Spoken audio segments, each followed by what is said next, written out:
Subhanallah wa bihamdihi, subhanallah wa bihamdihi, subhanallah wa bihamdihi, subhanallah wa bihamdihi, subhanallah wa bihamdihi, subhanallah wa bihamdihi, subhanallah wa bihamdihi, subhanallahil azim wa bihamdihi.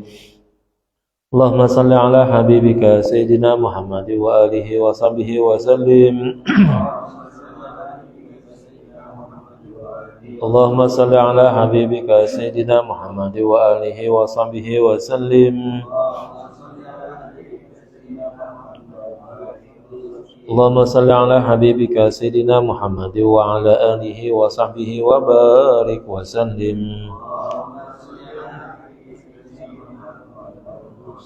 Barik wa sallim. Inna Allaha wa malaikatahu yusalluna 'alan nabi. Ya ayyuhalladzina amanu sallu 'alaihi wa sallimu taslima. Allahumma salli wa sallim wa barik 'alaihi bi sirril Fatihah. Ar-Rahmanir Rahim. Siratal ladzina an'amta 'alaihim ghairil maghdubi 'alaihim waladdallin. Astaghfirullahaladzim, astaghfirullahaladzim, astaghfirullahaladzim, astaghfirullahaladzim. Lakal hamdu ya Allah ya Maulana ya Ma'bud ya Karim. Allahumma salli wa sallim ala sayyidina Muhammadin fil awwalin wal akhirin. Sallim wa radiyallahu tabaraka wa ta'ala an sadatina wa sayyidina Rasulillahi ajma'in. Bismillahirrahmanirrahim. Alhamdulillahi rabbil alamin. Hamdan katsiran tayyiban mubarakan fihi hamdan yuwafi ni'amahu wa fi mazida. Ya Rabbana lakal hamdu wa lakal syukru kama yanbaghi li wajhikal karim wa 'azimi sultanik. Subhanaka la nuhsi tsanan 'alaika anta kama athnayta ala nafsika wa lakal hamdu syukra wa lakal hamdu hatta tarda. Lakal hamdu ya Allah wa lakal mushtaq wa antal musta'an wa la haula wa la quwwata illa billahil 'aliyyil 'azim. Allahumma shalli wa sallim ala nuril anwar wa sirril asrar wa tiryaqil aghyar wa miftahi babil yasar sayyidina Muhammadin muhtar wa ala al-aqtar sabil akhyar adada ni'amillahi wa ibdalih. Allahumma ighfir lana dhunubana wa liwalidina wa limashayikhina wa limu'allimina wa liman lahu haqqun alaina wa li abaina wa ummahatina wa ajdadina wa jaddatina wa amamina wa ammatina wa akhwalina wa khalatina wa ikhwanina wa akhwatina wa qarabatina wa jirana man habba wa sanna alaina wa ladabil huquq alaina wa li auladina wa banatina wa daratina wa zawjatina wa li jamil muslimin wa muslimat wa mu'minin wa mu'minat birahmatika ya arhamar rahimin. Allahumma barik lana fi sya'ban wa ballighna ramadan. Allahumma barik lana fi sya'ban wa ballighna ramadan. Allahumma barik lana fi sya'ban wa ballighna ramadan. Allahumma ja'al wa awsil wa taqabbal thawaba ma qara'na min al-Qur'anil 'azim wa ma halalnahu min la ilaha illallah Muhammadur Rasulullah ma sabbahna min subhanallah bihamdi subhanallahil 'azim ma sallaina ala habibika sayyidina Muhammadin sallallahu alaihi wasallam fi hadzal masjid hadiyatan min nawasilah barakatan syamilah wa rahmatan min mawhibatika nazilah nuhdiha wa nuqaddimu ala hadrati sayyidina wa habibina wa syafiina wa qurrati a'yun sayyidina wa lana Muhammadin sallallahu alaihi wasallam thumma ala hadrati azwajihi wa dhurriyyatihi wa qarabatihi wa libatihi wa usulihi wa quraihi wa hawashi wa ansarihi wa junudihi wa ahbahi tamala hadrati jamil anbiya wal mursalin wal awliya wa salihin wa syuhada mujahidin wa amatal arba'ati musyahidin wal khulafa'ir rasyidin wa sahabati wa tabi'in wa tabi'in wal ulama'il amilin wal usilin wal mutakallimin wal fuqaha muhaddithin wa qarran fasirin sadati sufiyati muhaqqiqin tamala hadrati ashabi darak wal hadrati abaina wa ummahatina wa ajdadina wa jaddatina wa amamina wa amatina wa akhadina wa khalatina wa ikhwanina wa akhawatina wa qarabatina wa jiran mahbasan ilaina wal dabil huquq alaina thumma ila hadrati musannifi al-kutub alladhi qara'naha thumma ila hadrati sebutin nama bapak ibunya.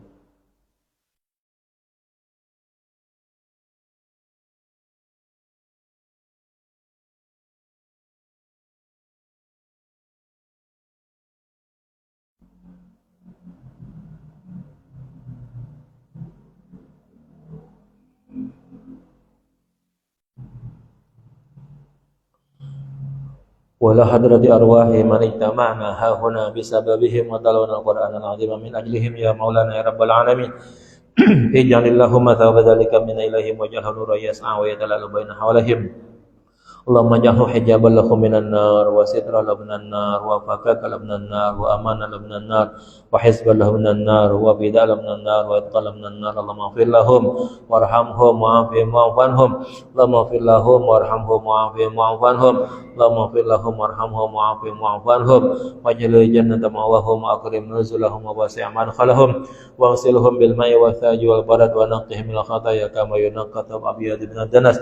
Allahumma la tahrimna ajrahum wa la ولا تفتنا بعدهم واغفر لنا ولهم اللهم إن كانوا محسنين فزد في إحسانهم وإن كانوا مسيئين فتجاوز عن سيئاتهم اللهم أنزل في قبورهم الرحمة والضياء والنور والبهجة والريحان والسرور من هذا إلى يوم البعث والنشور إنك أنت مالك رب غفور اللهم أنزل الرحمة والبركة والشفاعة علينا وعلى جميع أهل القبور من المسلمين والمسلمات والمؤمنين والمؤمنات ارفع لهم الدرجات وكفر عنهم السيئات وضاعف لهم الحسنات وادخلهم الجنة مع الآباء والأمهات يا أيها النفس المطمئنة ارجعي إلى ربك راضية مرضية فادخلي في عبادي وادخلي جنتي اللهم اجعل قبورهم روضة من رياض الجنان اللهم اجعل قبورهم روضة من رياض الجنان اللهم اجعل قبورهم روضة من رياض الجنان لا تجعل قبورهم حفرة من حفر النيران اللهم انزل الرحمة والبركة والشفاعة علينا وعلى جميع القبور من المسلمين والمسلمات والمؤمنين والمؤمنات يرفع لهم الدرجات وكفر عنهم السيئات وضاعف لهم الحسنات وادخلهم الجنة مع الآباء والأمهات يا أيها النفس المطمئنة ارجعي إلى ربك راضية مرضية فادخلي في عبادي وادخلي جنتي اللهم إنا نسألك سلامة في القبور في البر والبحر إنك على كل شيء قدير اللهم ارحمنا إذا سرنا من أصحاب القبور اللهم ارحمنا إذا سرنا من أصحاب القبور اللهم ارحمنا إذا سرنا من أصحاب القبور ربنا تقبل منا إنك أنت السميع العليم وتب علينا إنك أنت التواب الرحيم ربنا هب لنا من ازواجنا وذريتنا قرة اعين واجعلنا للمتقين اماما ربنا اجعلنا مقيمي الصلاة من ذريتنا ربنا وتقبل دعاء اللهم بحق سيدنا محمد وبحق ال سيدنا محمد وبحق ذرية سيدنا محمد ارحمهم وعافهم واعف عنهم ولا تعذبهم اللهم بحق سيدنا محمد وبحق ال سيدنا محمد وبحق ذرية سيدنا محمد وبحق اصحاب سيدنا محمد ارحمهم وعافهم واعف عنهم ولا تعذبهم اللهم بحق سيدنا محمد وبحق ال سيدنا محمد وبحق ذرية سيدنا محمد وبحق اصحاب سيدنا محمد ارحمهم وعافهم واعف عنهم ولا تعذبهم ربنا آتنا في الدنيا حسنة في الآخرة حسنة وقنا عذاب النار صلى الله على سيدنا محمد وعلى سيدنا محمد والحمد لله رب العالمين بشفاعة الفاتحة إياك نعبد وإياك نستعين صراط الذين أنعمت عليهم يا ارحم الراحمين ارحمنا يا ارحم الراحمين ارحمنا يا ارحم الراحمين ارحمنا اللهم بحق الفاتحة بسر الفاتحة بكرامة الفاتحة بعزة الفاتحة بحق منزل سورة الفاتحة بلغنا الحج إلى بيتك الحرام وزيارة إلى قبر سيد الأنام بلطف وعافية وسلامة وبالمرام بجاه النبي الأكرم وعلى آله وصحبه وسلم اللهم أصلح لنا ديننا الذي وعصمة أمرنا وأصلح لنا دنيانا التي فيها معاشنا وأصلح لنا آخرتنا التي إليها معادنا واجعل الحياة زيادة لنا في كل خير واجعل راحة لنا من كل شر ربنا آتنا في الدنيا حسنة في الآخرة حسنة وقنا عذاب النار وصلى الله على سيدنا محمد وعلى سيدنا Muhammad walhamdulillahi rabbil alamin. Mohon maaf yang seluas-luasnya manakala dalam proses pengajian di sana sini terdapat banyak kesalahan, kekurangan yang mana kekurangan dan kesalahan tersebut ya hadir dari diri saya pribadi, yang benar insyaallah datangnya dari Allah Subhanahu wa taala. Mudah-mudahan datangnya Sya'ban dan Ramadan sekaligus Syawal nanti ya lebih mempererat kita semua sehingga tali silaturahim tidak terputuskan. Allah berikan kita kesehatan yang paripurna untuk menjalankan ibadah puasa, tarawih, qiraatul Quran, buka puasa bersama, silaturahim dan lain sebagainya. Terima kasih, mohon maaf. Assalamualaikum warahmatullahi wabarakatuh.